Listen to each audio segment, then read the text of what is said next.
This is Small Batch Artisanal Bots. Let's make friends. Please help me in welcoming Elizabeth Uzelton.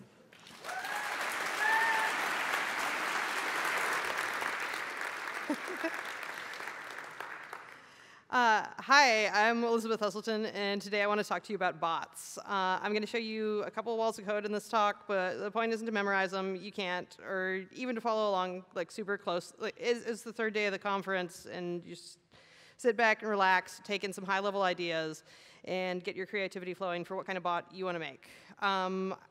I've designed this talk to be accessible to beginning programmers, so please call me out if it isn't. But I think there's going to be some stuff in here that'll be fun for experienced programmers who maybe just haven't made bots before, too. So I think bots are a great advanced beginner project because they're really customizable. You can make them as complicated or as simple as you want. They're really good for expanding your skill set if you've made a blog on Django or written some scripts for your job or some other programming experience, but you don't really know what's next. It's hard when you're learning to program to figure out what to learn next, and it helps me to have a project that I'd like to build. And I see what skills I need to gain in order to do that, and that directs my learning. I built a bot a few years ago when I'd only been programming for 3 months, and in order to build it, I learned about APIs, I learned about OAuth, I learned about virtual machines, I learned about AWS, scheduled background jobs. It was my first time doing all of this, and even if you're an expert, they're a lot of fun because you can make them as complicated as you want. So first, I want to clarify what kind of bot I'm talking about. Are you talking about those things that spam me or try to advertise? No. We're talking about small batch, handcrafted, artisanal Twitter bots in this talk. We're talking about art projects. You can make them on any kind of platform. Chatbots on Slack or HipChat or IRC or bots on message boards or any kind of social media, but I'm going to go through an example of making Twitter bots in this talk because I think there's a really rich ecosphere of Twitter bots out there doing weird bot things. So when you make bots, it's kind of like this. It's you're creating this new weird life that's not alive, but it's alive. And but it's also kind of like this. It's you're having a tea party with all of these creatures you created, and it's really.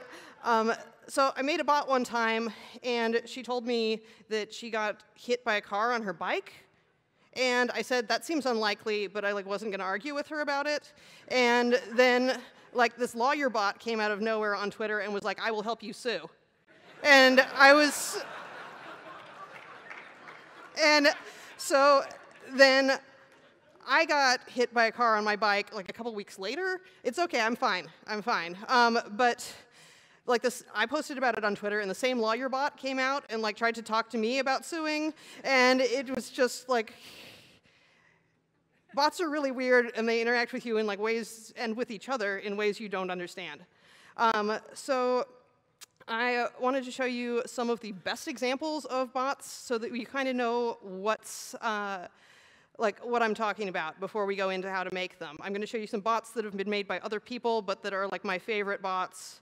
So have you guys heard about Stealth Mountain? Yeah? Stealth Mountain is a great bot.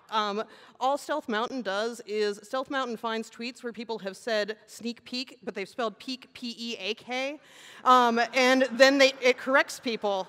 And so, this is all the bot does. It's an amazing bot, and it does this one simple thing. Did we get the captioning people? Did they say sneak peek wrong? Would the bot have corrected them? Where I can't see it. I can't see it. Did they? Yeah? Yeah? Okay. I'm really glad the captioning people are here. It's so important, and I think it's so cool that PyCon is doing that.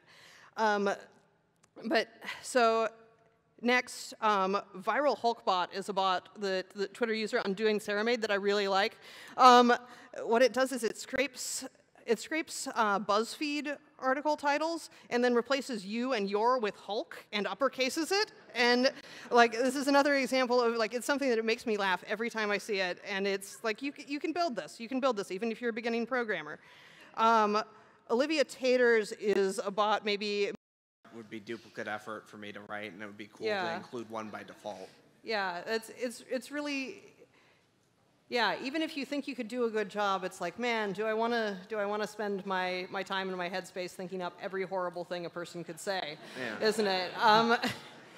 Yeah, I think I would bet good money that Darius Kazemi has some on his website.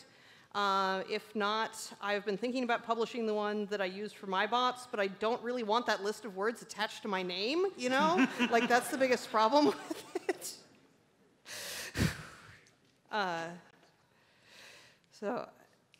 Yeah, I would say your best bet would be, I bet Darius Kazemi has a pretty well-curated list. Hello. Oh, cool. Oh, you're the only one who's like spoken up into the microphone. Yeah, like lick it like a ice cream cone. Anyways, how you hold it right. Anyways, for the natural processing questions, I just want to say it's super hard, and there's awesome startups solving that problem. Check out Wit.ai. I think they were bought by Facebook, but it powers their bot engine, and it's awesome. What was the name of it? Wit.ai. Wit.ai. Okay, think, I'll have to yeah. check that out. Cool. And then also for the block lists, I work at a company that has block lists, but we don't open source them for same reasons. Yeah. An interesting challenge there is just regular expressions in block lists, like the F word, but sometimes people elongate it. So you might say, hey, let's make it a regular expression, but that also will match fire truck. So interesting challenge, think about it. Yeah, it's definitely like an interesting challenge to pick up what things you need to put on your block list. I had a bot that was interested in yoga, and she'd talk about yoga a lot, but then whenever I tried to make her talk about yoga, she'd mostly talk about like people's butts in yoga pants, and it was like not terribly offensive, but I was like, nope, can't have it. And so I had to put that on the block list, and I didn't anticipate it at all. So, any other questions, or is that really what I'm going to end on?